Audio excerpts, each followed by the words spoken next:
Today is Wednesday, January 5th. We're detailing a harrowing journey for people traveling through Virginia during a winter storm. Cars, planes, and trains were all stranded for more than 24 hours.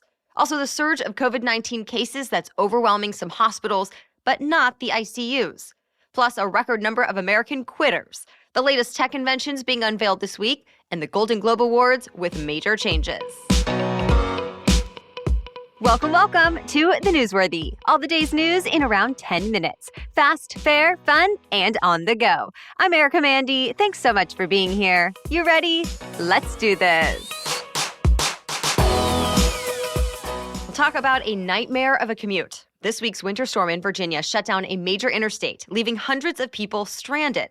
Many of them were stuck on the highway for more than 24 hours without food or water, all while the temperatures outside fell into the teens. This happened on I-95, which is already known as the East Coast's busiest highway. And after about a foot of snow fell, things got a lot worse. Officials say there were so many crashes, they had to close nearly 50 miles of interstate yesterday morning. Highway crews spent much of the day clearing snow and towing dozens of cars that were either abandoned or ran out of gas. Then finally last night, I-95 opened back up. Now hundreds of people have survival stories to tell, including families with children, senior citizens, and even a U.S. senator. The good news is there were no reports of any serious injuries or deaths from the big backup, but plenty of frustration. Even now, officials say I-95 could be dangerous, especially in the early morning after all the snow and ice has refrozen. So they suggest avoiding it if possible. But you might not have much better luck taking trains. The same storm left passengers stranded on an Amtrak train in Virginia for nearly 30 hours. They were supposed to be traveling from New Orleans to New York, but as the train was passing through Virginia, it had to stop because there were downed trees blocking the tracks. Passengers say they went without food, electricity, or cell service and had to deal with overflowing toilets.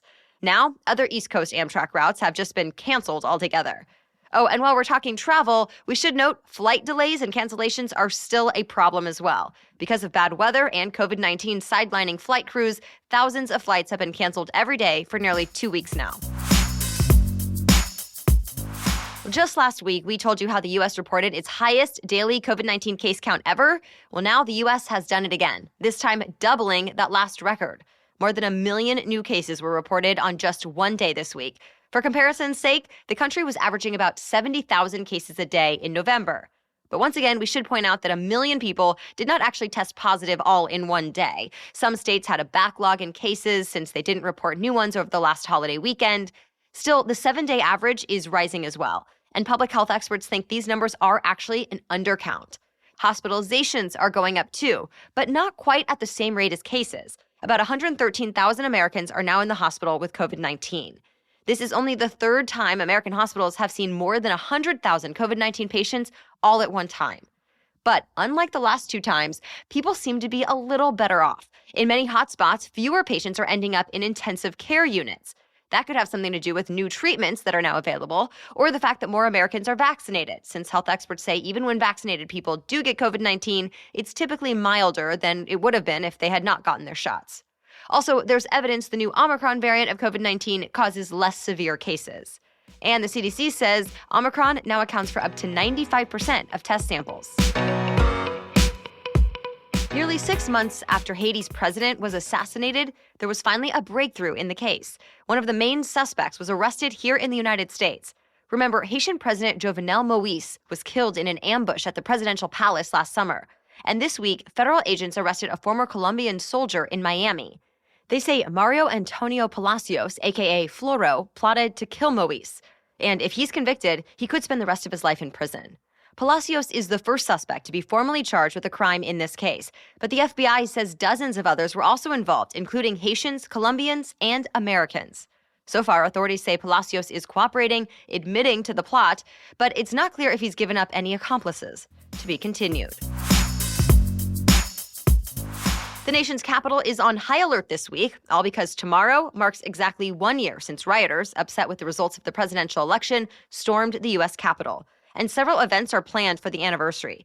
Officially, President Biden and Vice President Harris plan on making speeches, but also more than 100 organizations are planning vigils around the country. Some are using the occasion to call for voting rights or civil rights, and one vigil in Washington, D.C. is meant to support those who are facing charges because of the riot. Capitol Police say they're keeping a close eye on those kinds of events. But at this point, they say it does not look like there will be any problems. Separately, former President Trump was planning on giving a speech this January 6th, but after getting a lot of pushback from Republican lawmakers, he decided to cancel. Now Trump says he'll talk about the same important topics at a rally in Arizona later this month. We have more news coming up, but first, a quick break for our sponsor. I recently posted on Instagram that my New Year's resolution is simply to do more of what makes you happy. For me, that includes spending time with my kid, but definitely does not include researching, shopping, and preparing things for him.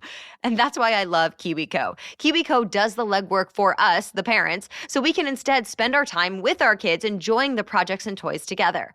And with Kiwico, there's something for all ages. Some of our baby's favorite toys are from the Kiwico crates we've received so far.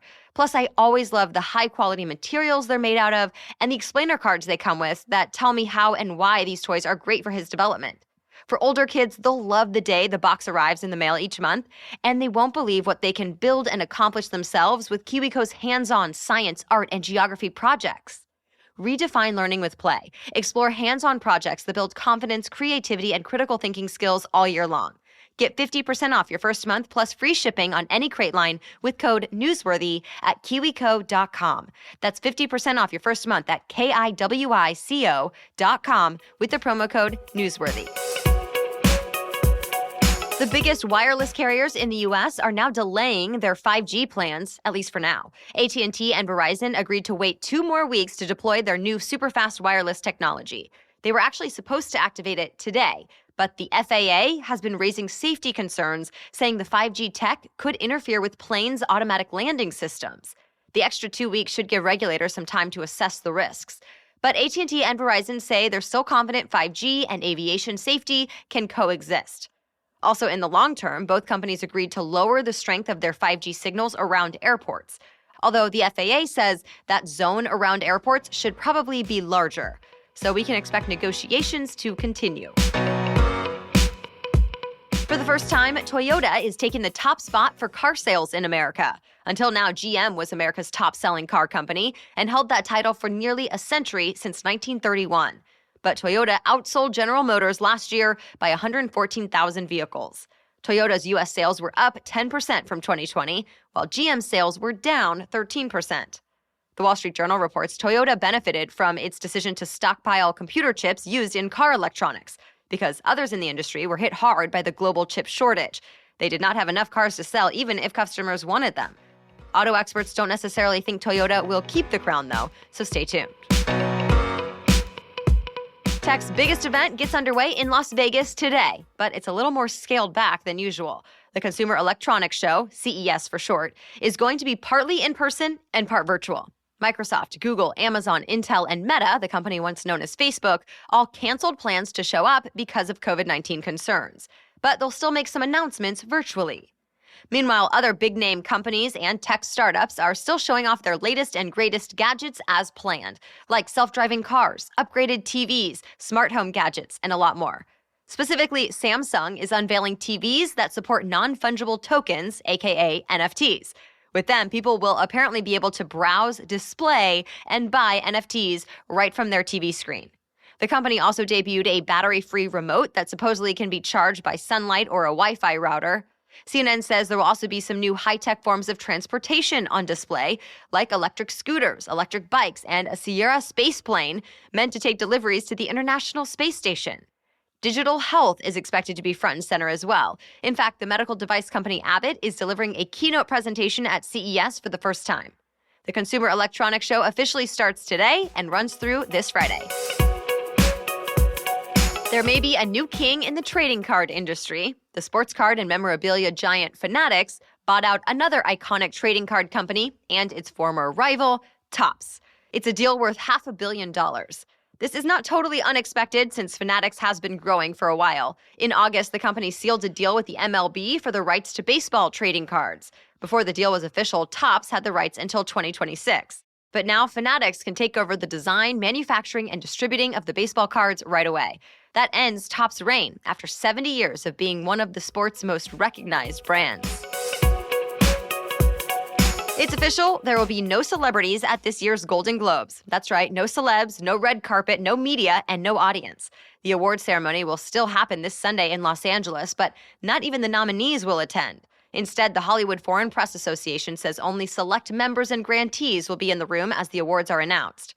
Variety cites sources who say no celebs would agree to take part, and those sources suspect it could be because of recent controversy. Remember, the Hollywood Foreign Press Association has been under fire for not having enough diversity. Although last month, the organization said it's overhauled its bylaws and it now has the most diverse class to date. For now, it's also not clear if you'll be able to watch the awards from home. The Golden Globes will not be on TV, and there's been no mention of a live stream or a way to watch online. By the way, the Critics' Choice Awards that were also supposed to be this weekend were postponed. So far, no new date has been announced.